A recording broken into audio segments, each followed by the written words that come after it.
నమస్తే, welcome to max TV. ప్రస్తుతం మనతో ఉన్నారు ప్రముఖ జ్యోతిష్య వాస్తు పండితులు ముళ్ళపూడి సత్యనారాయణ గురుగారు. నమస్తే గురుగారు. నమస్కారం మురళి. గురుగారు, గురువారం రోజు ఏ దేవుని ఆరాధించాలి? కొంతమంది దత్తాత్రేయ స్వామిని అంటున్నారు, కొంతమంది సాయిబాబా దేవుడు అంటుంటారు. అసలు ఏ దేవుని పూజించాలి? ఎలాంటి రెమెడీస్ పాటించాలి? నెగిటివ్ వైబ్స్ ఉంటాయి, ఎలాంటి రెమెడీస్ పాటించాలి? గురువారం నాడు మామూలుగా గురువులకు సంబంధించినటువంటి రోజు. ఓకే. బృహస్పతి, దేవతల గురువైనటువంటి బృహస్పతి, రాక్షసుల గురువైనటువంటి శుక్రాచార్యుడు. న్యాయంగా చెప్పాలంటే వీళ్ళిద్దరిని పూజ చేయాలి గురువారం నాడు. ఆ బృహస్పతి ఎవర్రా, వేరేవాడా అంటే కాదు, ఆయన సాక్షాత్తు శివుడే బృహస్పతిగా అవతరించాడు. అందుకనే మనకి కాశీలో ఉంటుంది బృహస్పతి దేవాలయం, ఎలాగా శివలింగ రూపంలో ఉంటుంది. అలాగే మనకి అనేకమైనటువంటి చోట్ల శివాలయాల్లో బృహస్పతి ఉంటుందన్నమాట శివలింగం రూపంలో. అయితే బ్రహ్మ విష్ణు మహేశ్వరులు కలిసి గురు రూపంలో వచ్చాడు కాబట్టి దత్తాత్రేయ స్వామి వారిని గురువారం నాడు ఆ రోజు పూజ చేస్తారు. అలాగే షిరిడీ సాయినాథుడు ఈ యొక్క దత్తగురు యొక్క 5వ అవతారం, పరిపూర్ణ అవతారం కాబట్టి ఆయన్ని పూజ చేస్తారు.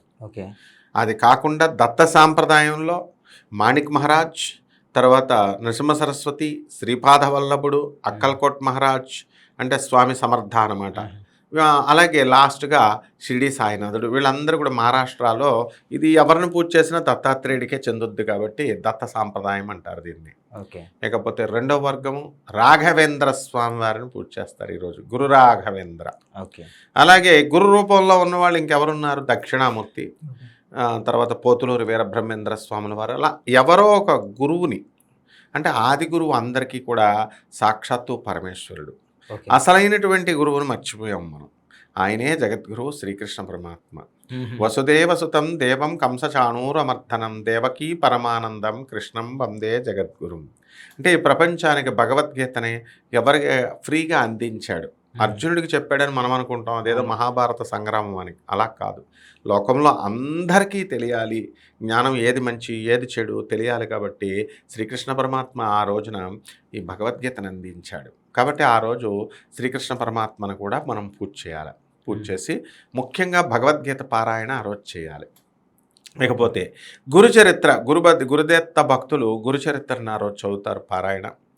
ఆ తర్వాత సాయినాథుడు భక్తులు సాయిబాబా చరిత్రని చదువుతారు. చాలామంది తెలియక సాయిబాబా ముస్లిం కదండి, మరి సాయిబాబాని పూజ చేస్తుంటే సమర్థిస్తున్నటువంటి హిందూ గురువుల్ని కూడా కొంతమంది విమర్శించిన వాళ్ళు ఉన్నారు. కానీ అది చాలా తప్పు. దేవుడికి అసలు లింగభేదం ఉండదు, ఆడదేవుడు మగదేవుడు అని ఉండదు. మనకలాగా ఊహించుకుంటాం అనమాట దేవుణ్ణి. మామూలు మనం ఏమంటే ఒక మనిషి ఏమనుకుంటాం, మనకు 2 చేతులు ఉన్నాయి కాబట్టి ఇక్కడ దేవుడికి 2 చేతులు, 2 కాళ్ళు ఉన్నాయి కాబట్టి 2 కాళ్ళు అనుకుంటాం. చేప ఏమనుకుంటుంది, తన చిన్న చేప కాబట్టి తనకంటే పెద్ద శక్తివంతమైన చేపని దేవుడు అనుకుంటుంది. ఒక పంది తనకంటే పెద్ద శక్తివంతమైన పెద్ద పందిని వరాహావతారం పంది అనుకుంటుంది.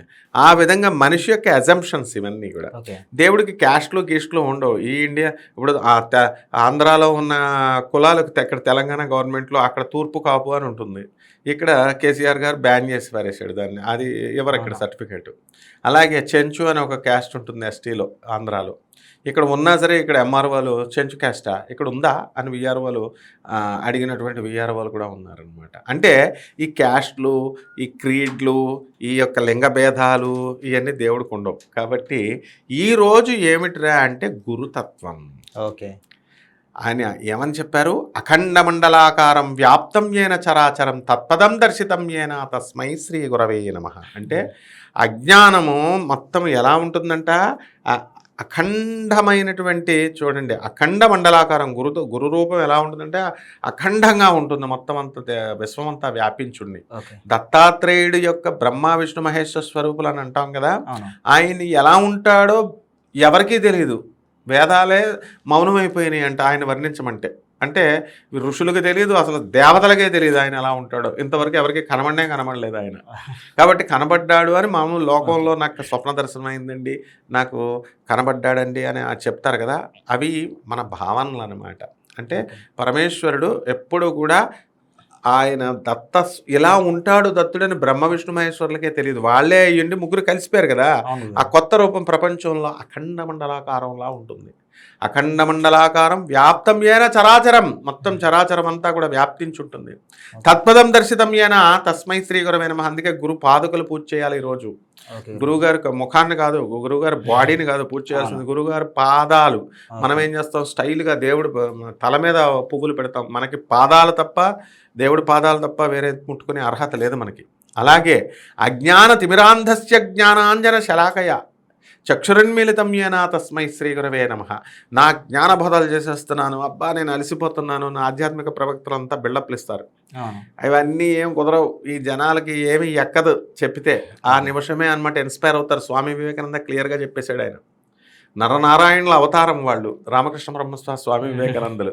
ఆయన చెబితేనే ఓన్లీ 1% ఇన్స్పైర్ చేయగలం మిమ్మల్ని. చేసుకోండి దేవుడి భక్తి, మోక్షం వస్తుందని. 99% తనకు తాను పర్స్పైర్ అవ్వాలా, చెమట పట్టేంత కష్టపడాలా.